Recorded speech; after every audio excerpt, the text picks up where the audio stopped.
화력 덕후, 화포를 제작한 고려시대의 최무선이나 불을 뿜으며 수많은 외선을 격침시켰던 거북선의 사례에서 알 수 있듯이 우리 선조들은 대표적인 화력 덕후였다.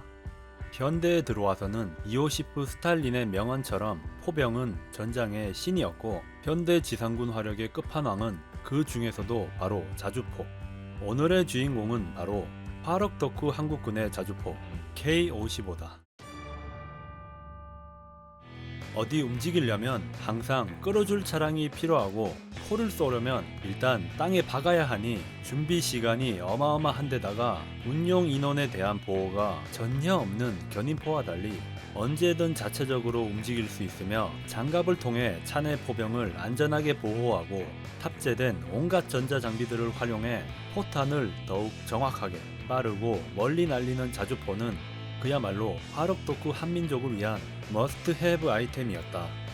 하지만 자주포란 물건은 포병의 꽃이란 이름에 걸맞게 견인포에 비해 가격이 어마어마하게 비싸고 개발에 필요한 기술도 꽤 많은 물건이었다.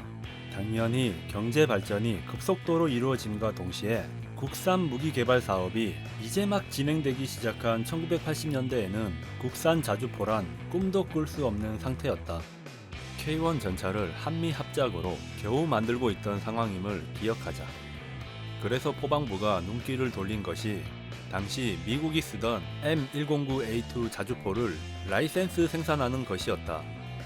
세계 최강 미군이 쓰는 155mm 자주포 M109는 베스트셀러일 수밖에 없었고 또한 미군 무기를 주로 쓰던 당시 한국군에게 딱 맞는 무기이기도 했다. 결국 포방부는 미국의 자주포를 라이센스 생산하여 1986년부터 1996년까지 무려 1180대라는 무시무시한 양을 뽑아낸다. 이렇게 개발된 K-55는 수십 년간 북한의 대구경 자주포를 견제하며 성공적으로 임무를 수행했으나 그 동안에도 포방부, 아니 국방부의 기술과 야망은 날로 발전했고 K-55를 만들던 짬밥을 10분 활용해 더러운 덕국의 외계인 고문의 결정판인 PGH-2000과 맞짱뜰 만한 K9 자주포를 개발. Remember, No Siege Mode를 외치며 등장한 K9, K10 앞에 포 한 번 쏘려면 신나게 삽질해야 하던 포병들은 기쁨의 눈물을 흘렸으며 순식간에 구닥다리 K-55를 제치고 한국군의 꿈과 희망으로 등극하게 된다.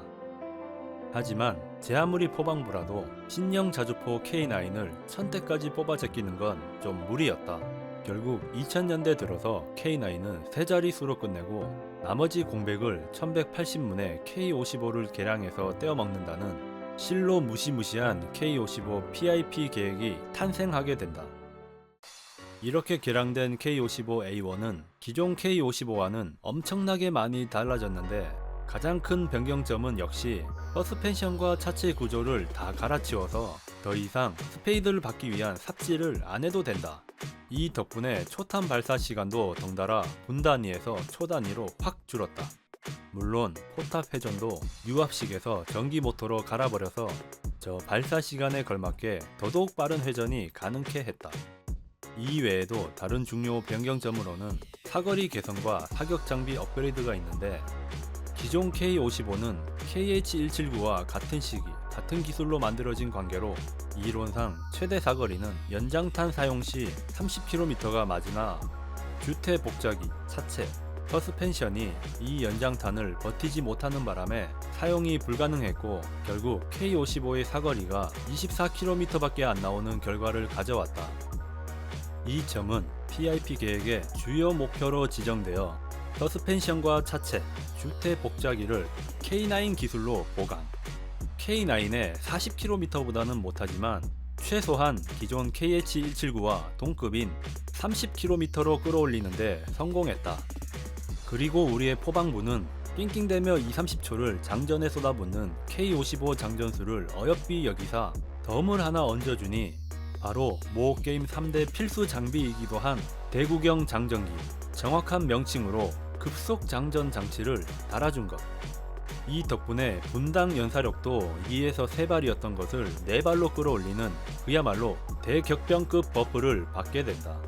사격 장비의 경우에는 더더욱 전륜한 것이 위치 확인 장치와 디지털 사통 장치로 갈아치웠는데, 위치 확인 장치는 관성 항법과 GPS로 위치를 산출해내 바람의 세기 및 표적의 위치까지 자동으로 계산해주는 물건이고, 이는 디지털 사통 장치와 맞물려 기존의 사격 할라치면 직접 눈으로 보면서 쏴야 했던 겨낭틀, 겨낭대를 모조리 생략하고 K9처럼 쏘는 자동화 포격이 가능하게 개조되었다.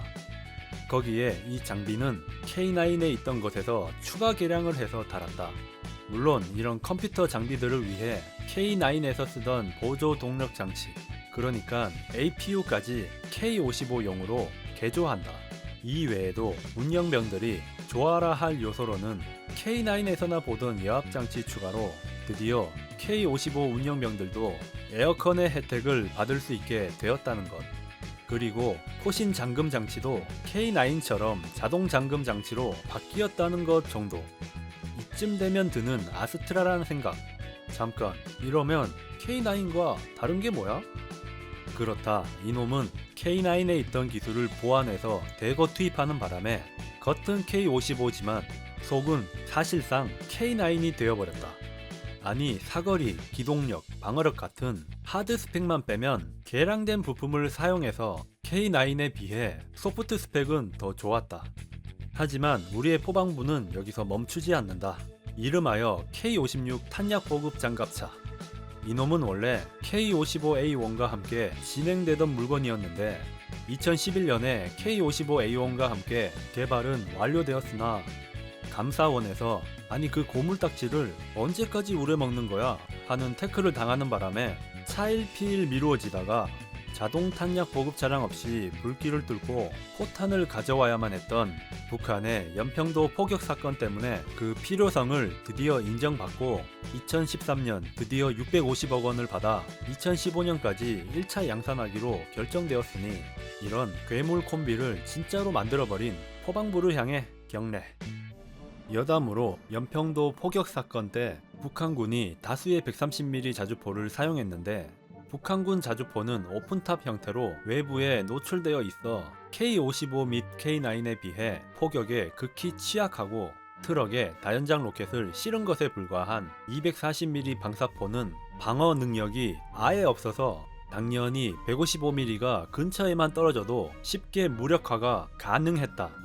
북한군이 자랑하는 대구경 포탄의 경우 직접적인 타격보다도 넓은 범위에 가해지는 포갑과 파편이 대단히 강력한데 강철 장갑제를 사용한 K9 자주포는 적의 포격에도 능히 버틸 수 있으며 심지어 155mm 고폭탄이 머리 위에서 터져도 생존이 가능할 정도.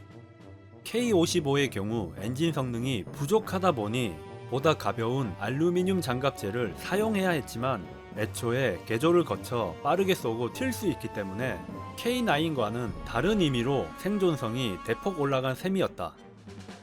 참고로 2013년도에 국군 포병 전력이 K9 730여 대 양산 예정, PIP 예정, K55 1180대, 전량 K55A1으로 개량 중, M270 MLRS 48대 운용, M270A1 MLRS 10대 운용, 무령 130mm 156대 운용, 천무로 대체 예정, 천무 다연장 로켓 70여 대 2014년부터 양산 예정, 105mm 견인포 현재 2000문 이상 M101만 운용 중, 155mm 견인포 1500문 이상 KH178과 M114인데 이로 인해 K55A1 사업이 모두 끝나고 조용히 진행 중인 K9 PIP 계획까지 모두 끝날 경우 한국은 사거리 30km 이상의 고성능 자주포를 2000여 대 가량 보유하고 견인포까지 포함할 경우 155mm 전력만 근 3500대에 육박하는